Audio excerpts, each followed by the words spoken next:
Hi everybody, my name is Chagai and today I'm going to talk about cord blood for children with autism.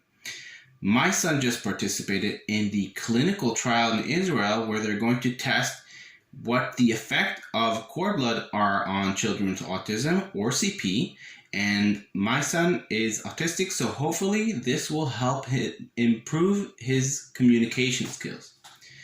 Now in this video I'm going to share about how we got to signing up for a cord blood study and what it's hypothetically supposed to do for a child with autism. So the journey begins with my third child. When he was born, we preserved his cord blood in an Israeli cord blood bank because my eldest was just diagnosed with autism and epilepsy. We heard about a clinical trial in the US in Duke University where they are transplanting cord blood to children with autism, and they have some results where the communication skills improve significantly or much quicker than they would otherwise.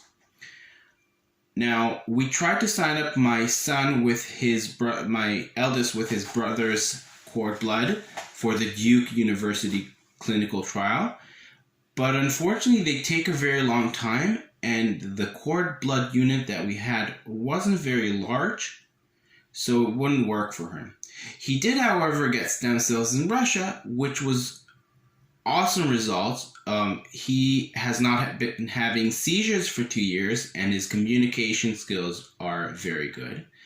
But now my third child was diagnosed with autism, so now we wanted him to get the cord blood.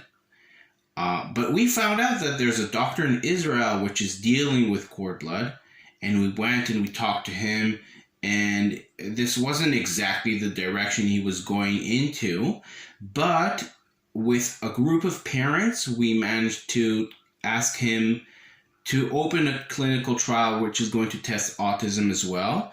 And he decided to test autism and CP, and he opened up a clinical trial for that as well as what he was originally planning.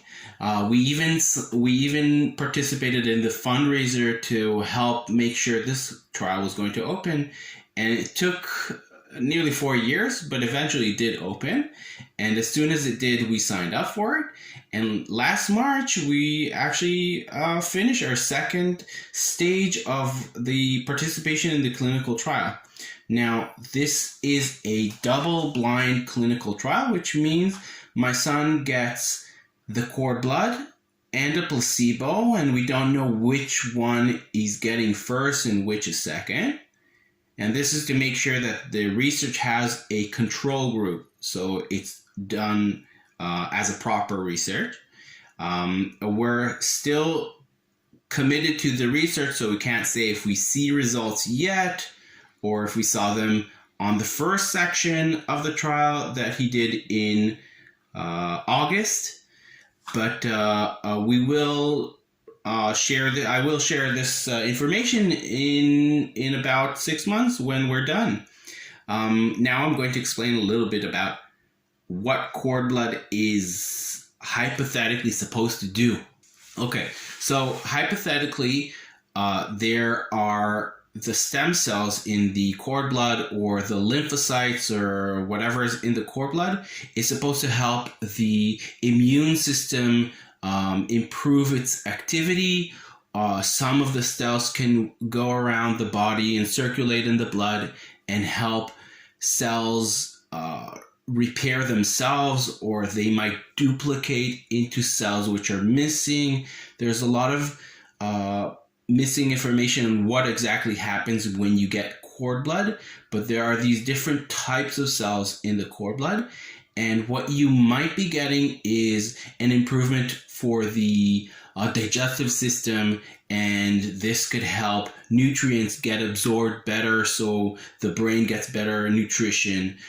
This might help the immune system, as I said, and then the immune system fights inflammation, which is something that has been confirmed in autism. This medical process might actually directly affect the brain and help it improve. So it's all very exciting. We're very happy that Israel has finally started doing this research on autistic children, since I have two of them, and the eldest has already shown a lot of improvement due to a very expensive private treatment that we had to do in Russia to get him stem cells. And now my third child has gotten stem cells from his cord blood for free. So it's very exciting that research in Israel is allowing us to get stem cells for free. So I have a blog, and you can go into the description to find out more about stem cells and other conditions that my children have. I will be happy to see more people going in and getting this information and helping their children with stem cells or behavioral tips and tricks that are written down in my blog.